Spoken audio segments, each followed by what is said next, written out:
¿Veis aquí peligro también en esta parte de la deuda? Sin duda, es mi mayor preocupación, muy por encima de las valoraciones. Si os resulta que se ha aumentado el grado de peligrosidad con respecto a lo que veíamos en 2024 o 2023. Sí que veo que, por ejemplo, la inflación, que es algo que de repente se habló mucho y se dejó de hablar un poco cuando llegó a la vuelta de Trump, ¿no? Se ha hablado menos. A mí es algo que me sigue pareciendo preocupante. Si tuviera que decir algo, creo que vamos a un entorno de volatilidad en la inflación. Populares en Europa y en concreto en España, si viniese una subida de tipos del 3%, caería a un 60%. Y esto lo dice antes de 2022. Después de esas caídas, para mí sigue siendo el gran riesgo. Para mí es el gran riesgo porque no me parece sostenible y porque me parece que el impacto de esto lo vivimos todos. Esta parte que hablabais vosotros de que algo que es una seña de identidad en la composición de cartera ahora mismo es su alta ponderación en oro, ¿no? Parece que en este rally podríamos estar a mitad. Entonces, si no tienes oro en la cartera aún, yo creo que aún es tiempo de incorporarlo. Este tipo de mensajes e ideas de inversión, mismamente hay grandes gurús que están apostando por este tipo de estrategia. Ray Dalio dice, hay que incorporar más oro en cartera en este ciclo. Warren Buffett, ¿qué está haciendo? Comprar masivamente letras del tesoro. Muy contento, sobre todo por lo que vendrá para los siguientes 10-20 años con esa composición, que para mí es a prueba de bombas nucleares.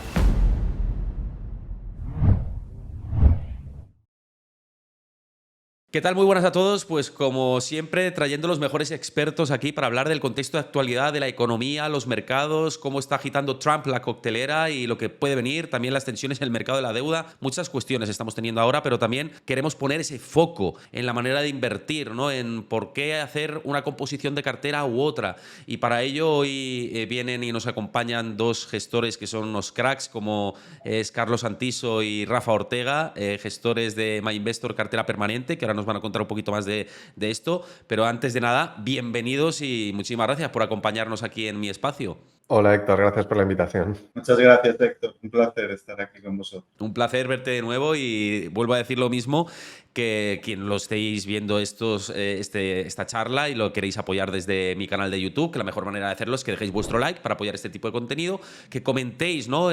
Cualquier cuestión que veáis y si sois inversores activos, no lo sois, comentadlo ahí abajo en comentarios, que quiero que participéis también y así tenemos un debate interesante y por supuesto suscribiros al canal para hacer la familia más grande. Oye, quería preguntaros primero del contexto actual, ¿no? Porque estamos viendo un repunte de la volatilidad desde comienzos de año, una situación de incertidumbre, la mayor desde vamos, los niveles de incertidumbre económica, según los índices de Bloomberg, están en máximos históricos, con lo cual estamos en un nivel de incertidumbre política bastante potente y con muchas dudas, ¿no? para los inversores. No sé cómo veis este contexto, si os resulta que se ha aumentado el grado de peligrosidad con respecto a lo que veíamos en 2024 o 2023.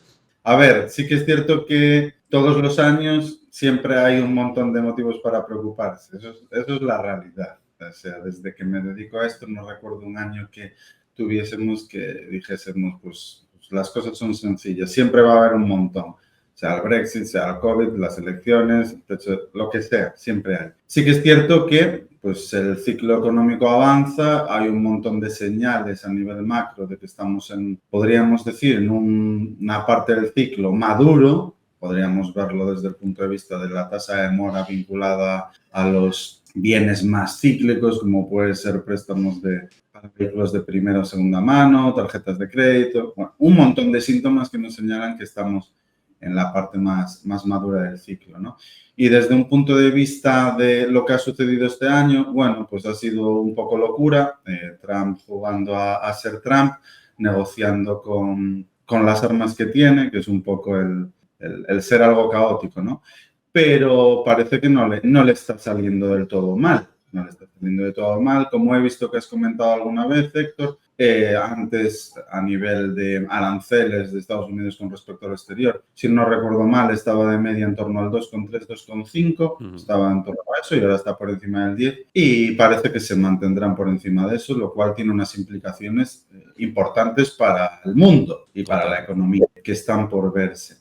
Así que, bueno, para mí sí que es cierto que un periodo más maduro del ciclo, más incertidumbres, que son las que estamos comentando, pero sobre todo en los grandes índices, a mí lo que más me preocupa, bien, es cierto que me lleva preocupando años, y hay que decirlo también, son las valoraciones tan exigentes del mercado del S&P 500, ¿no? Que este año es de los rezagados. Bien, Sí. también hay que decirlo. Entonces, para mí, lo más preocupante, más que todo lo demás, que siempre hay incertidumbres, es el hecho objetivo de que, desde un punto de vista de valoración, la bolsa americana, que es la seguida por la gran parte de los inversores, está objetivamente sobrevalorada. Ujú. Rafa, ¿tu preocupación también va por ahí de la sobrevaloración de los índices, un poco el contexto que estamos viendo recogido desde el año pasado y ahora con lo que observamos? Yo me sumo a lo que comenta Carlos de que la incertidumbre realmente es una constante. Es verdad que ahora hemos tenido varios repuntes, por ejemplo, todo lo que ha ocurrido con Trump, pues es movimientos en los mercados que responden a titulares con decisiones que son como todo o nada, es un mundo muy diferente con las medidas que de repente sale este tipo y te ponen una tabla al mundo en el que no. Entonces hay como esos shocks de repente en el mercado que lo dislocan un poco todo. Pero incluso antes de Trump, yo te diría que ya, aparte de las valoraciones, que como dice Carlos, llevan mucho tiempo en el que puedes intuir que esto está un poco caro, yo sí que veo que, por ejemplo, la inflación, que es algo que de repente se habló mucho y se dejó de hablar un poco cuando llegó a la vuelta de Trump, ¿no? Se ha hablado menos. A mí es algo que me sigue pareciendo preocupante y en esa potencial fase de estamos cambiando de escenario económico, yo, si tuviera que apostar por algo, que luego hablamos de que realmente yo no invierto haciendo apuestas macroeconómicas, pero si tuviera que decir algo, creo que vamos a un entorno de volatilidad en la inflación, ¿no? No creo que eso sea algo tampoco que esté controlado y creo que es esperable que, desde el punto de vista de donde estamos ahora, ¿no? A corto plazo vete tú a saber qué pasa, pero yo veo muy difícil que los próximos 10, 15 años, siempre hablamos de que invertimos a largo plazo, ¿no? Creo que muy difícilmente van a ser parecidos a los últimos 15, ¿no? Y creo que mucha gente enfoca la inversión pues mirando retrovisor y con carteras que lo hubieran hecho excelente desde 2010 hasta ahora y que ¿no? Yo veo complicado, puede que nos equivoquemos, pero veo complicado que ese tipo de cartera tan procíclica lo vaya a hacer bien en la próxima década, en los próximos 15 años, por donde estamos ahora y por lo avanzado del ciclo que decía Carlos. Y hablando de volatilidades, porque nos centramos mucho en lo que es renta variable, bolsa, ¿no? Para que la gente lo pueda entender,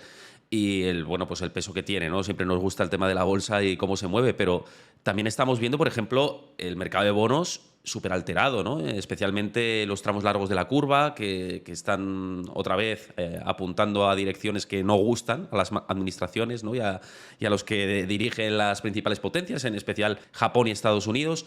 ¿Veis aquí peligro también en esta parte de la deuda? Sin duda. De hecho, después de comentar lo de las valoraciones, me olvidé de decir la que es mi mayor preocupación, muy por encima de las valoraciones, pero es más un escenario de medio plazo, no de corto, porque las crisis de deuda es algo que se prueba muy despacio, ¿no? Que no suceden de un día a otro. Pero es algo que llevo hablando de ello desde, no sé, 2019-2020. Se pueden ver los artículos que hacía en mi página web, en nicariacapital.es. Hablaba sobre los riesgos que estaban asociados a la deuda gubernamental, que en mi opinión eran salvajes. De hecho, hice un artículo sobre este bono, los bonos más populares en Europa y en concreto en España. Si viniese una subida de tipos del 3%, caería a un 60%. Y esto lo hice antes de 2022, que fue cuando hubo la caída de bonos. ¿Y qué sucedió? Pues que exactamente cayó un 60%, un 70%.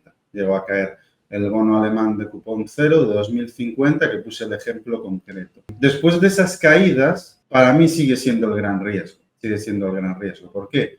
Porque el volumen de deuda de la mayor parte de los países está en máximos históricos, porque un país como Estados Unidos sigue con déficits de tiempos de guerra, que es algo que también llevo hablando mucho antes de este año, que hay más run respecto a esto, ¿no? Pero el déficit de tiempos de guerra ya desde el año 2022. Bueno, desde el año 2020, pero ahí había la justificación del COVID. Pero en el año 2023, con Estados Unidos creciendo, y en el año 2024 igualmente, creciendo al 3 más o menos, no tiene mucho sentido tener un déficit de tiempos de guerra, que a día de hoy ya es estructural para Estados Unidos tener ese déficit, y es algo que podemos extrapolar también pues, a países como a la propia Europa, salvo a los países más responsables dentro de Europa, que son sin ninguna duda minoría. Para mí ese es el gran riesgo porque no me parece sostenible y porque me parece que el impacto de esto lo vivimos todos, fruto de pérdida de poder adquisitivo, que es inflación. Tenemos la inflación oficial, que en teoría desde el año 2022,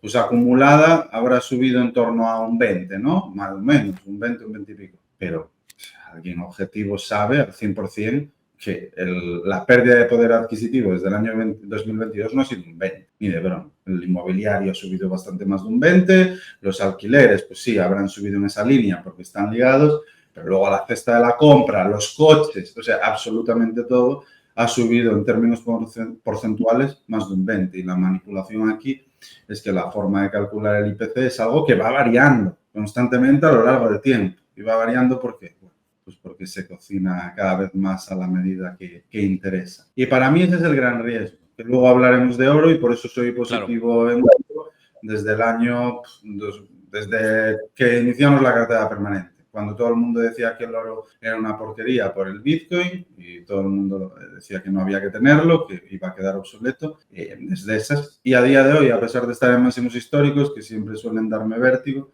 sigo opinando exactamente igual. O sea, que ahí no he cambiado de opinión. Ahí vamos a estar de acuerdo, ¿eh? Luego vamos a hablar de la importancia de la cartera permanente, ¿no? Y cómo estáis gestionando ahora mismo. Pero quiero preguntarle a Rafa también si hay que evitar, ¿no?, estas duraciones largas por lo que decía Carlos, ¿no?, también de el riesgo que puede suponer. Claro, ahí el tema es que hay que tener un poco de cuidado, o sea, no te puedes volver loco, pero desde la perspectiva de cartera permanente, la idea es el que, aunque nosotros tengamos una visión de qué está pasado de rosca y qué no, como decía Carlos, algunas de estas ideas las tenemos hace mucho tiempo, ¿no? El problema es cuándo. O sea, no solo tienes que acertar muchas veces la dirección, sino que tienes que acertar con el timing. Entonces, en un entorno de tanta incertidumbre, un inversor conservador puede tomar la posición de decir, oye, no sé realmente lo que va a pasar, entonces voy a equilibrar riesgos y voy a seguir teniendo renta variable, voy a seguir teniendo renta fija de largo plazo, pero simplemente porque necesitas que tenga una renta fija con la misma volatilidad que la renta variable. O sea, puedes encontrar un equilibrio ahí y voy a tener oro, que ahora hablaremos, ¿no?, junto con efectivo para bajar la volatilidad. Y sigo teniendo esas tres piezas porque, aunque yo piense que a largo plazo claramente la renta variable y la renta fija algo pasará y en algún momento se dará la vuelta, nos podemos llevar también a muchas sorpresas en el sentido contrario. Y entonces, si tú tienes las tres posiciones, estás cubierto más o menos ante cualquier escenario. Y cuando haya esas dislocaciones que vendrán, pues entonces lo que haremos nosotros o quien gestione una cartera permanente lo que puede hacer es reequilibrar y aquello que está cayendo empezar a comprarlo, aquello que se ha disparado venderlo, volver a mantener el equilibrio y seguir tirando, ¿no? Entonces, nosotros sí que hemos tomado algunas medidas y esto, al fusionar los proyectos, incorporamos esto de la mano de Carlos, de no volvernos locos con la duración y ser un poco mirados con que no se nos vaya de madre, pero a la vez tienes que tener equilibrio. O sea, sí que tienes que tener una renta fija desde una perspectiva de cartera permanente, ¿eh? Para una cartera tradicional es otra cosa porque quieres que la renta fija simplemente reduzca la volatilidad de tu renta variable. Pero desde una perspectiva de cartera permanente, lo que quieres es que te equilibre, pero que te equilibre y ya está. No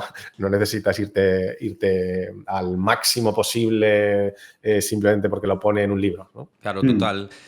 Justo a colación de que ya entramos en metodología y en estrategia de inversión, vosotros dos gestionáis My Investor Cartera Permanente, como bien decís, que por cierto, si estáis interesados, tenéis el link para contratarlo en la descripción del vídeo y en el comentario fijado, con mi código, con el link que tenéis por ahí. No es una recomendación de inversión, sino que es algo que a mí personalmente me parece interesante, pero quiero entrar en este concepto. ¿Por qué en un entorno con tanta incertidumbre, tanta volatilidad, tanto ruido que estamos hablando, tantos peligros que pueden aparecer, por qué es interesante esta aproximación de una cartera permanente? Bueno, como último apunte respecto al tema de los bonos gubernamentales, que me parece súper interesante, diría como conclusión que nunca tendría bonos gubernamentales sin estar acompañado de oro. Nunca jamás. En la cartera permanente, imagínate que se diese el cisne negro de una crisis de deuda y que, bueno, tuviésemos un problema enorme en la parte de bonos gubernamentales, ¿no? ¿Qué sucedería ahí con el oro? De la pérdida, al final, deuda gubernamental va directamente asociado a la moneda fiat. Claro. Si se te va la moneda fiat para abajo, pues es que el oro te multiplica por 10, 15 veces. En la década de los 70 multiplicó por 30, en parte por Bretton Woods, pero en gran parte también por la estanflación de los 70. Y esa sería para mí la conclusión, que bonos gubernamentales tienen mucho sentido en carteras diversificadas siempre y cuando vayan acompañadas de oro, porque en ese escenario de cola estás más que protegido. Los bonos gubernamentales solo pueden caer un 100% y el oro puede subir mucho más de un 100%. Esta es la clave del equilibrio. ¿Y por qué cartera permanente? Pues básicamente por lo que acabo de mencionar, porque está pensada de tal forma que ante cualquier escenario de cola, cisne negro, lo más imprevisto que pueda suceder, estás razonablemente protegido, nunca vas a salir mal parado. De hecho, tal es así que nosotros, por separado, compusimos 2 fondos de inversión de cartera permanente, yo creo que fue en el año 2020, si no recuerdo mal, y nos cogió, la cartera permanente existe en Estados Unidos desde 1983. Hay un fondo de inversión que está en activo desde ese año, con miles de millones bajo gestión. No es algo que sea novedoso, es algo que viene de muy atrás, ¿no? Y haciéndolo de forma excepcional en base a rentabilidad-riesgo, que aquí es la clave de todo. Y a nosotros, por mala suerte, digamos, nos cogió la peor crisis de la historia de una cartera permanente en 40 años, que fue el año 2022, donde todos los activos diversificadores cayeron, ¿no? Oro, bonos gubernamentales, renta variable, cayeron a la vez y es el peor escenario para una cartera permanente que está compuesta 4 activos, oro, bonos gubernamentales, renta variable y letras del tesoro. En teoría es efectivo, pero son letras del tesoro. Y nos cogió, y siempre lo comentamos Rafa y yo, que para nosotros fue una potente subida de nuestra convicción. O sea, reafirmó nuestra convicción con fuerza. Porque el año 2022 la cartera permanente cayó en torno a, no sé, un 11, en el peor año de su historia, un 11 tampoco. Y en cosa de 15 meses ya había recuperado el drawdown, lo cual te dice mucho de las cualidades de la estrategia, que es drawdowns limitados en los peores entornos posibles, en torno a un 10, no es gran cosa, y sobre todo recuperaciones de los drawdowns, que para mí es otro aspecto súper importante de cara a los inversores, muy, muy rápidos. En este caso fueron 15 meses. Por lo que para mí es, para todo aquel que quiera tener su patrimonio y tenerlo ahí sin preocuparse demasiado, sí que es cierto que con una rentabilidad inferior a la de la renta variable, es así, rentabilidad y riesgo siempre van de la mano, pero con un camino sustancialmente más tranquilo. Estamos hablando de un tercio y un cuarto del drawdown de renta variable en una crisis como 2008 o 2020. Y ese es un poco mi punto de vista. Y Rafa, que seguro que puede ver en la documentación superando niveles de inflación, ¿no? 4 o 5% siempre, ¿no? De manera constante desde que lanzasteis la cartera, ¿no? No te sabría decir los datos exactos nuestros ahora, pero la estrategia, que al final hacemos un montón de simulaciones y la hemos visto 1000 veces, no solo en Estados Unidos ha cumplido ese objetivo. Ese es el objetivo que marcó un poco Brown, que es quien creó este concepto. Él decía, bueno, la cartera está más o menos, como te expone a todos los escenarios y vas rebalanceando posiciones, te acabará dando un 4 o 5% por encima de la inflación. Y la realidad es que allá donde se haya implementado, o sea, en Estados Unidos, pero luego también podría saber que era una versión en euros desde el 99, ¿no? Que sería cuando aparece el euro, podrías haber creado en distintos países, zonas económicas, la cartera permanente. Nosotros hicimos las simulaciones y en todos los sitios se acaba alcanzando ese objetivo.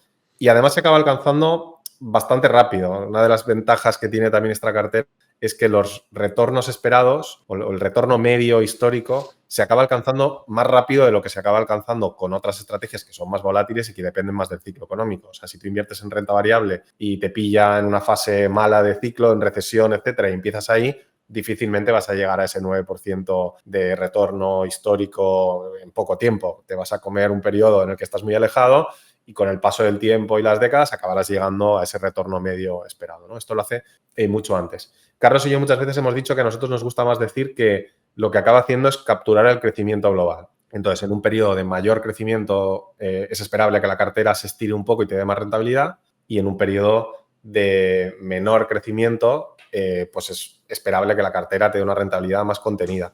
Pero siempre va a mantener ese perfil de volatilidad baja. Volatilidad baja, entiéndase, sigues estando invertido, sigues buscando rentabilidad, o sea, no estamos hablando de volatilidad, un depósito, obviamente, pero una volatilidad contenida, un retorno riesgo muy ajustado y una cartera que a nosotros nos parece muy atractiva para el inversor conservador. Pero también, luego en la práctica, yo creo que la mayoría de gente que invierte con nosotros lo que invierte es una parte de su patrimonio. Quizá, o te pongo mi ejemplo, ¿no? Yo mismo utilizo la cartera permanente dentro de mi composición para la parte de más corto plazo o la parte de ir a dormir tranquilo. Tengo una buena parte calculada en X meses de lo que yo realmente gasto o mi familia consume y tengo eso invertido en la cartera permanente y eso pues me permite dormir. Y luego con el resto, lo que va por encima, pues ya hay otras estrategias, asumo algo más de riesgo, ya estoy pensando en más largo plazo y digamos que también el tener la cartera permanente para esta primera parte me permite luego lo otro hacerlo pues con más tranquilidad, ¿no? Yo creo que esa es la forma en la que la mayoría de inversores que están con nosotros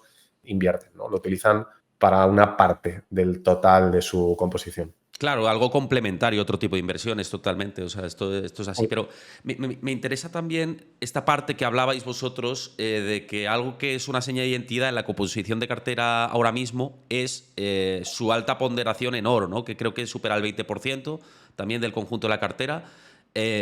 ¿Por qué oro? O sea, es algo que yo comparto con vosotros, porque mis carteras también están compuestas por mucho oro activamente y me llama la atención. Y para alguien que le interese estar protegidos en este escenario, pues lo que estáis haciendo yo creo que es una estrategia, como bien dices, para preservar y para tener el escudo ante tormentas que puedan venir, ¿no? Pero ¿por qué tiene ahora una alta concentración de oro la cartera, superior al 20%? Y la clave es que la cartera permanente está pensada para cualquier entorno económico, sea el que sea, hacerlo razonablemente bien, como comentaba antes, ¿no? Entonces, el oro es lo que te protege de la inflación mala. ¿Cuál es la inflación mala? Aquella inflación que se da por la pérdida de confianza en la moneda, que es lo que hablábamos antes. Ante una crisis de confianza en el dólar, en el euro, en las monedas en general, el oro vuela. Entonces, ante ese entorno inflacionario, no hay nada que te proteja mejor que el oro, que tiene un comportamiento sobresaliente. Incluso ahora que hemos visto una inflación elevada desde el año 2022, mucha gente se tiraba encima del oro y de la cartera permanente porque ya en el propio 2022 no reaccionaba. Dios mío, hay mucha inflación y el oro no está subiendo, que es un grave error de concepto porque el oro reacciona de forma indirecta a la inflación. Lo que reacciona de forma directa es a los tipos de interés reales. Cuanto más negativos se hacen, más atractivo es el oro y más sube, ¿no? Es cierto que esta relación histórica que lleva dándose décadas, y yo medí en su día la correlación y estaba por encima de 0,9, o sea que es una relación directa, con los tipos reales americanos, hay que decirlo, al ser el dólar la divisa de referencia, el oro va vinculado a los tipos reales americanos. Esta relación que ha durado décadas, el último año, diría, los últimos 12, 18 meses, se ha roto en gran parte y es porque gran parte de la demanda que ha habido de oro por parte de los agentes económicos ha sido en gran medida procedente de los bancos centrales, que están aprovisionándose para tener colateral ante una posible, en mi opinión, pérdida de confianza en la moneda fiat, fruto de un mundo que está realmente enganchado a la deuda, ¿no? Y por eso para mí tiene todo el sentido el oro en la cartera permanente, pesa un 25%, los últimos años ha pesado más porque ha subido, o sea, ha pesado en torno a un 27, 28 aproximadamente, pero al igual que también las otras partes tienen el mismo sentido del oro. Ahora mismo, pues la deuda gubernamental podríamos decir que está en entredicho, es así y no sin motivos, pero una cartera permanente es algo para mí a muy largo plazo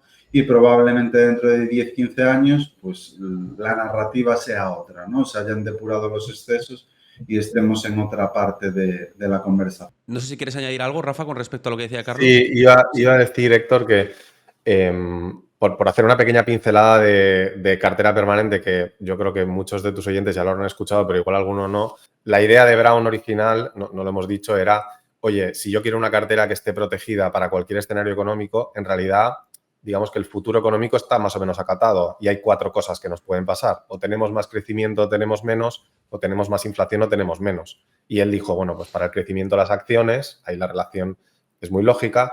Para una deflación tengo los bonos, los cupones de repente valen más, entonces se revalorizan.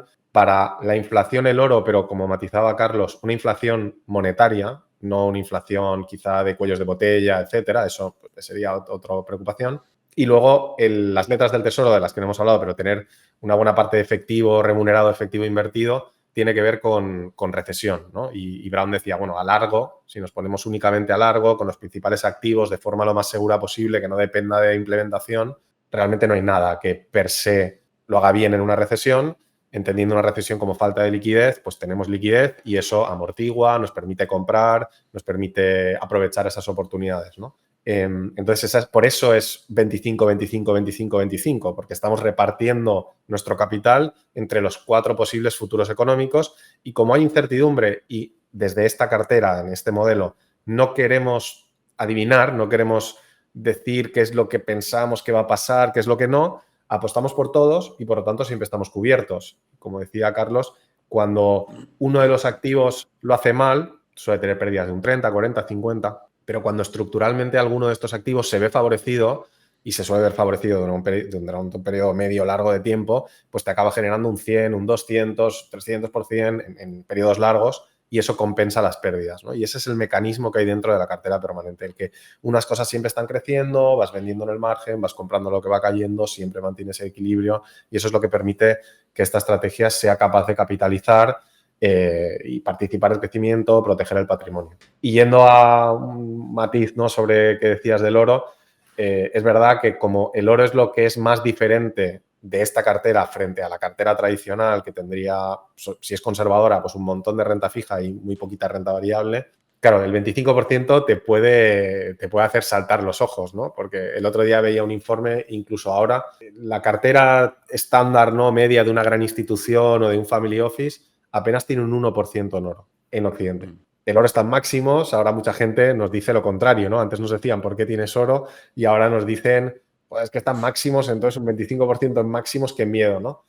Yo, de nuevo, sin que este sea el motivo por el que invierto en oro, yo creo que no está, o sea, que le queda bastante recorrido, es mi sensación. Me parece que en este rally podríamos estar a mitad. Entonces, si no tienes oro en la cartera aún, yo creo que aún es tiempo de incorporarlo. Todos los activos, cuando cogen un periodo que estructuralmente, macroeconómicamente les favorece, también tienen volatilidad. O sea, también puedes luego tener un drawdown en el precio del oro. Eso no significa que se esté rompiendo la tendencia tampoco.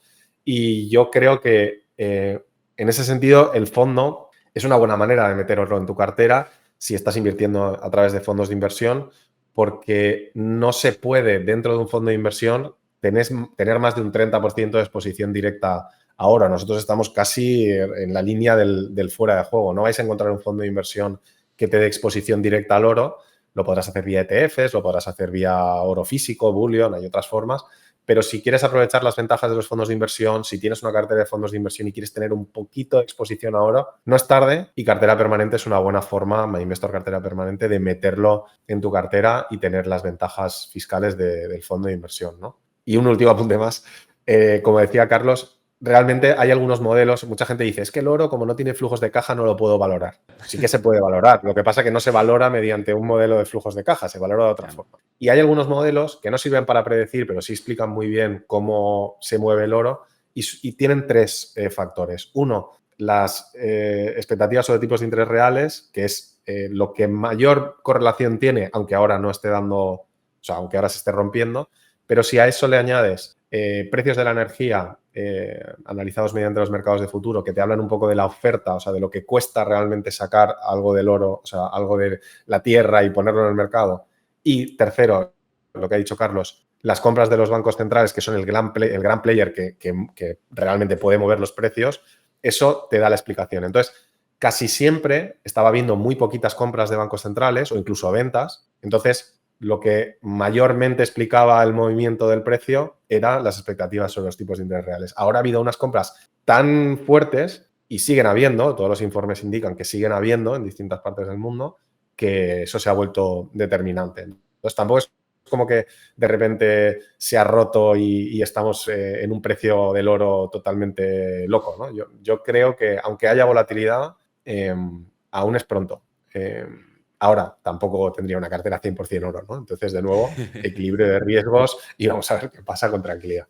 Es que, mira, para que a la gente le pueda sonar este tipo de mensajes e ideas de inversión, mismamente hay grandes gurús que están apostando por este tipo de estrategia. Ray Dalio dice, hay que incorporar más oro en cartera en este ciclo. Warren Buffett, ¿qué está haciendo? Comprar masivamente letras del Tesoro. Tiene más del 5% del total de las letras del Tesoro emitidas por Estados Unidos, con 347.000 millones de dólares. Es decir, que grandes gestores, grandes inversores están trasladando directamente esas ideas que vosotros también aplicáis, ¿no? O sea, que para que la gente pueda entender el valor que puede aportar en este ciclo actual. Sí, yo creo que hay un movimiento... Espera, que Estás muteado, Carlos. Estaba muteado, Carlos. Sí. Sí, dale, Rafa, y luego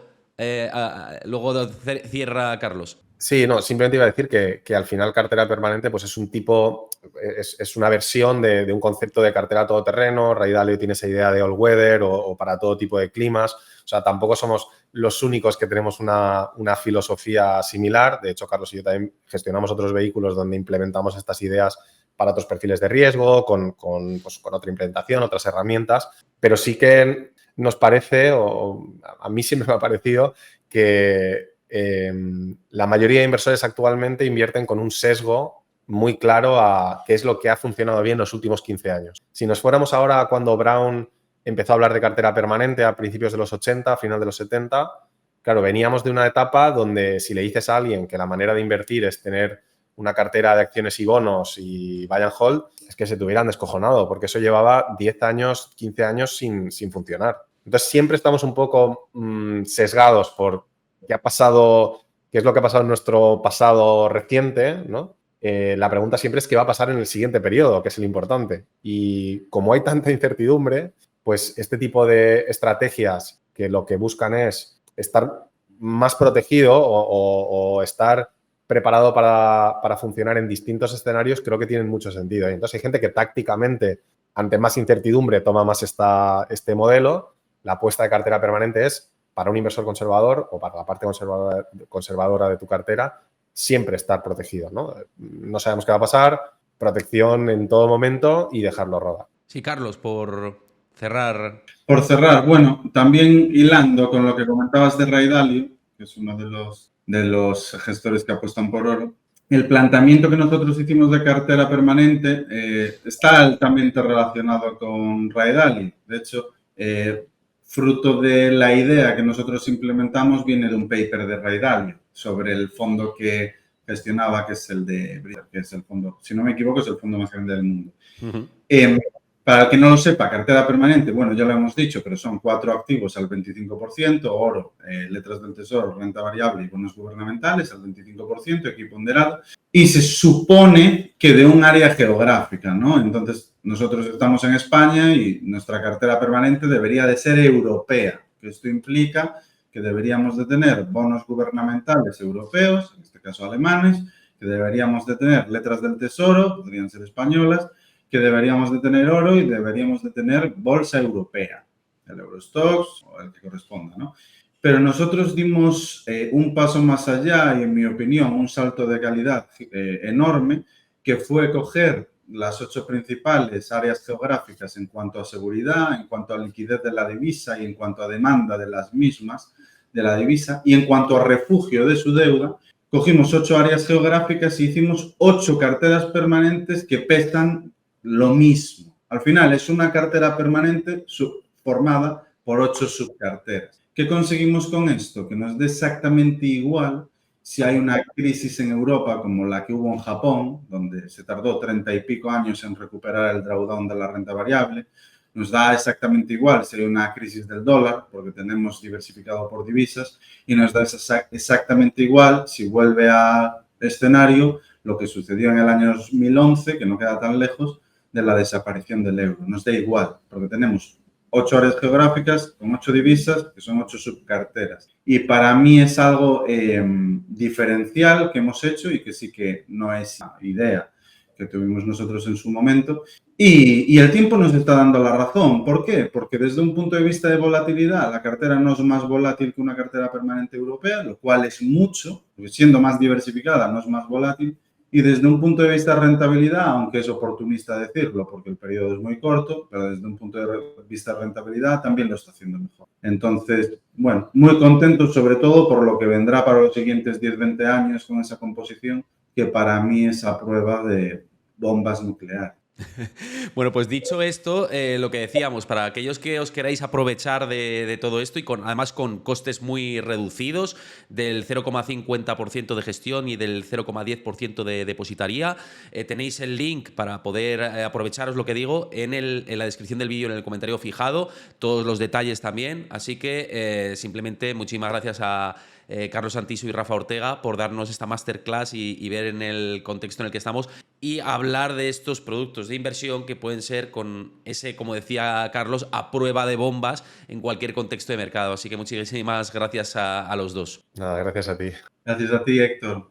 Un placer. Pues muchísimas gracias a todos. Si os ha gustado, lo dicho, dejad vuestro like, comentad qué os parece todo esto y por supuesto suscribíos al canal. Así que nos vemos en el próximo vídeo y muchas gracias a todos.